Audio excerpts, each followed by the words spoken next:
Awalan, nombor satu,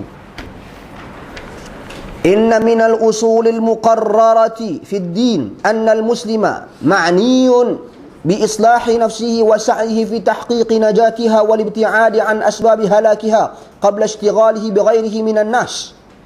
Sebelum kita nak cerita bab nasihat ni, kata dia, merupakan daripada usul, prinsip-prinsip yang ditetapkan dalam agama. Sesungguhnya seseorang Muslim itu dia dituntut untuk mengislahkan dirinya dulu dan berusaha untuk mencapai orang kata apa, fi tahqiqi najatiha wal ibti'an an asbab, dan berusaha bila kita memulihkan ni, berusaha untuk menepati apa-apa yang dituntut di dalam agama dan menjauhkan sesuatu daripada sebab-sebab yang boleh merosakkan diri kita sebelum kita sibuk dengan selain daripada diri kita. Sebelum kita sibuk dengan orang lain, fokus kat diri kita.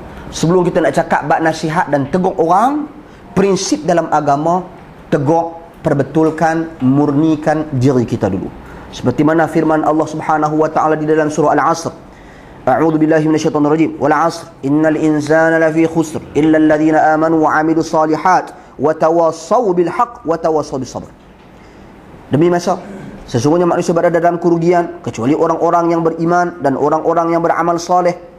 Beriman dan beramal soleh dan saling memberikan wasiat dalam kebenaran dan saling memberikan wasiat dalam kesabaran.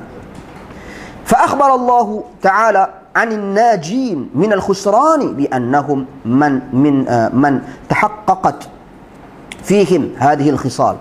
Allah Subhanahu wa taala telah memaklumkan golongan-golongan yang berjaya daripada golongan-golongan yang gagal. Apa ciri-ciri golongan yang berjaya? Mereka telah menyempurnakan dan menunaikan al-khisal ini perkara-perkara yang disebutkan ni. Dia tunaikan. Okey, apa dia perkara-perkara yang disebutkan di sini? Dia kata fa dzakara tahqiquhum lil iman. Allah nyatakan bagaimana mereka mencapai tahap keimanan, wal amal salih, dan amalan yang salih, fi anfusihim, pada diri mereka, qabla da'watihim li ghairihim, sebelum mereka menyeru berdakwah kepada orang lain, bitawasi, dengan memberikan wasiat dalam kebenaran, wat tawasi bis sabr, dan mewasiatkan dalam kesabaran. Maknanya apa dia? Innal insana lafi khus, sesungguhnya manusia itu berada dalam kerugian kecuali siapa dia? Illal ladzina amanu, orang yang beriman. Lagi apa? Wa amilu as-salihat, dan beramal dengan amalan yang soleh. Ni ciri-ciri orang yang tidak rugi, yakni orang yang berjaya. Dia beriman dan dia dulu beramal soleh, lepas tu baru pi dakwah dan tegur orang lain, baru wa tawasau bil haqq wa tawasau bis sabr. Settle bab diri dia dulu, lepas tu baru dia pi tegur orang lain. Tu ciri-ciri dia, susun atur dia. Wa hadza taqrirun li hadhihi al-mas'alah. Ini merupakan perkara yang asas dan pokok dalam memahami isu ini. Kemudian dia kata, wa qad 'aba Allah 'ala bani Israil mukhalafatuhum li hadzal asl biqaulihi atamuruna an-nasa bil birri wa tansawna anfusakum wa antum tatluna al-kitaba afala ta'qilun. Allah Subhanahu wa taala telah memalukan Bani Israel disebabkan sikap mereka menyelisihi prinsip ini. Prinsip apa? Duk sibuk, duk tegur orang lain, diri tak ubah, diri tak perbetulkan, diri tak murnikan. Okey, kata apa?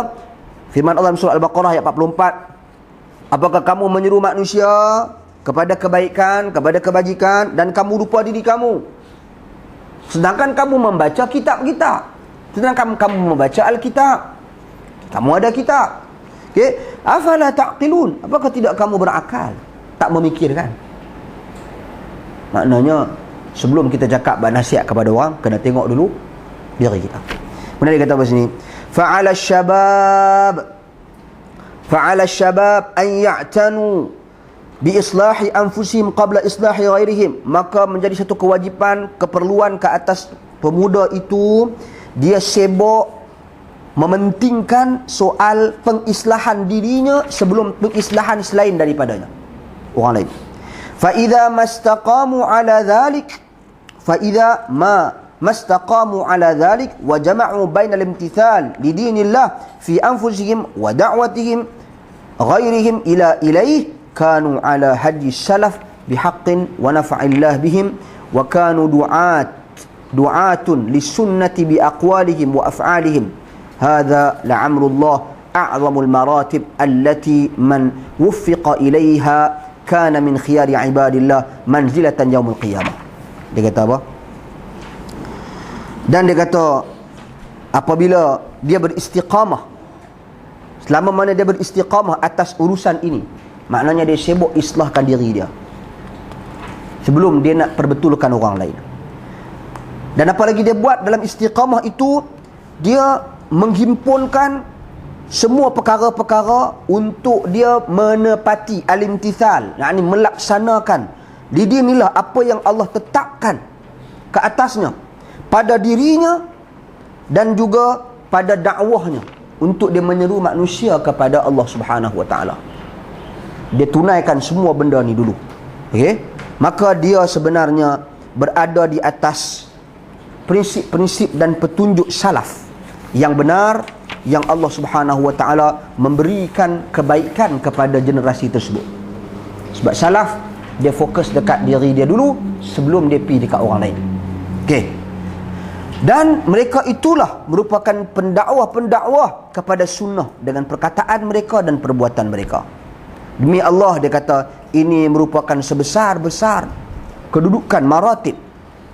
Maratib yakni ini peringkat yang tertinggi yang mana Allah Subhanahu wa taala berikan taufik dan petunjuk ini kepada hamba-hambanya yang terpilih. Bahkan Allah akan anugerahkan kedudukan ini di akhirat kelak.